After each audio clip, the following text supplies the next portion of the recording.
Hello everyone, my name is Lumini, and just before I go over the two runs that I've done, I'm just going to do a very fast slideshow as to running multi-monsters versus single monsters.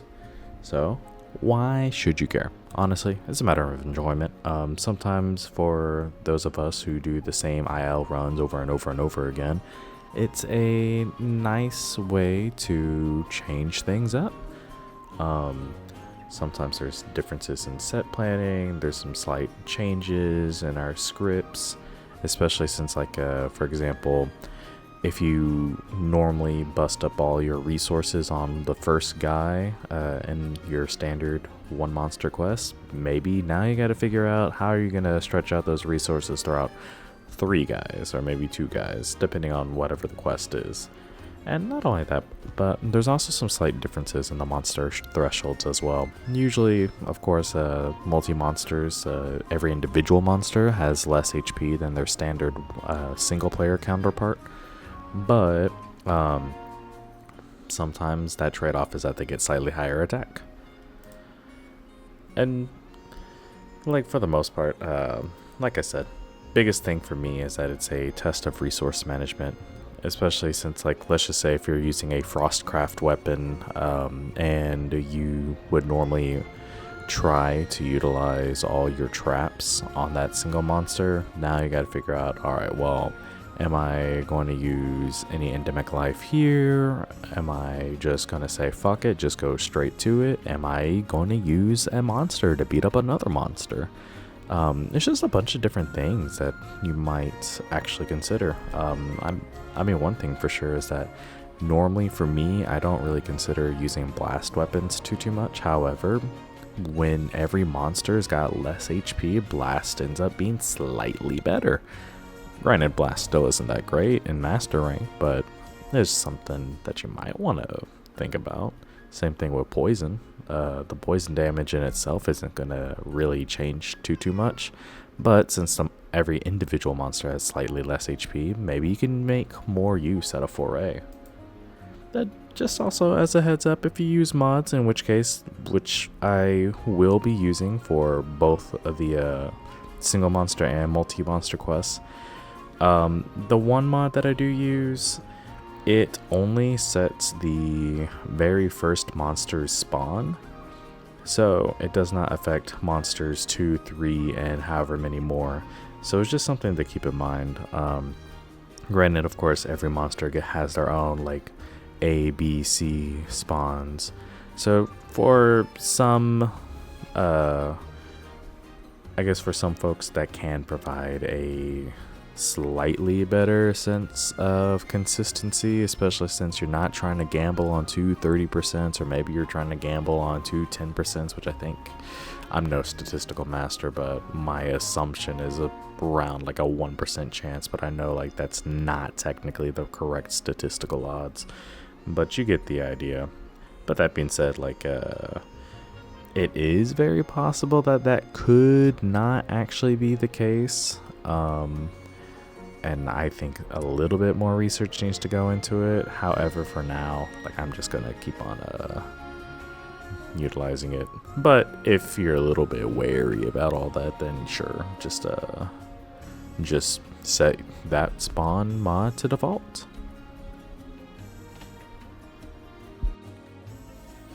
So I will be honest, I do kind of utilize the same set for both of these quests. However, the idea kind of still stands that I am using a set that I normally would not run. I don't normally enjoy running Frostcraft, especially on Gunlance, just because I feel like I don't properly utilize it too much. However, with the amount of traps I'm going to be utilizing, I feel like it gets at least a decent enough amount of usage.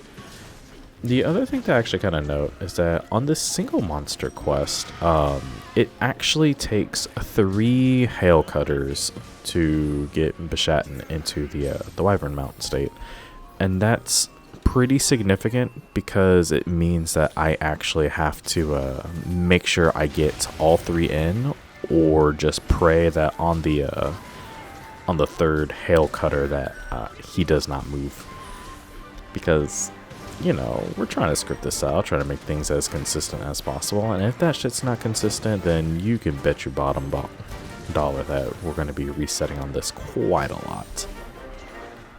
And so, of course, do the usual, keep on smacking. And just in general, thankfully, the extra power boost from the Frostcraft just lets me finish this up. And like that, bam, bada bing, bada boom, we are done. So I will see you in the next run in a second.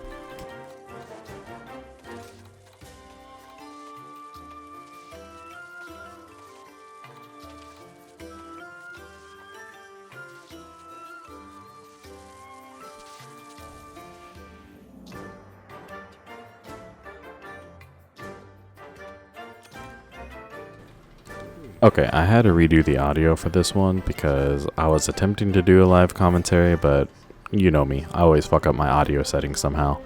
Anyways, so I actually had to redo this quest several times because as I was going through my footage as for which good clear time that I had that I wanted to show you guys, I got angrier and angrier at every single one that I had, primarily because I thought they were all ass. I thought that they were fucking awful, and I just did not like it. And so the result of that is that I had to go for it one more time, again with Frostcraft, because I felt like Frostcraft ended up being kind of the swankiest and strongest. And not only that, but I also just like the big PP numbers, just seeing 1,000 whenever you're at full gauge. But not only that, but just doing these little multi-monster quests can be kind of fine, just because the monster's HP values are so low. Now, I go ahead and capture this guy, kind of contrary to what my usual strategy was, which was just to straight up kill him and then go run on to the next guy. I don't know why. It's 2 o'clock in the morning as I literally did this run, and as I am recording this audio right now, 2:05 in the morning. And my tired ass brain says, fuck it, we ball.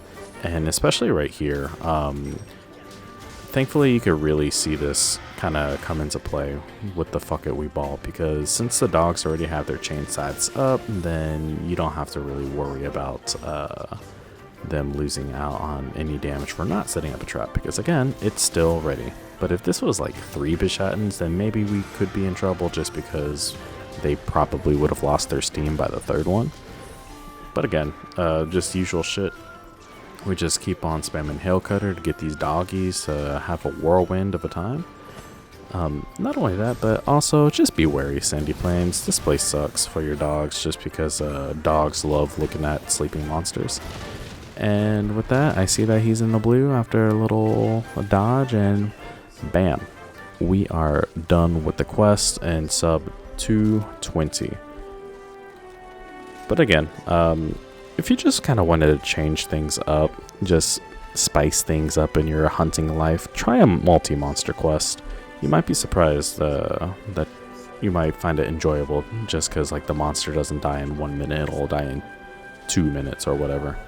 But that being said, I hope you guys enjoyed, and I will talk to you guys next time. Later.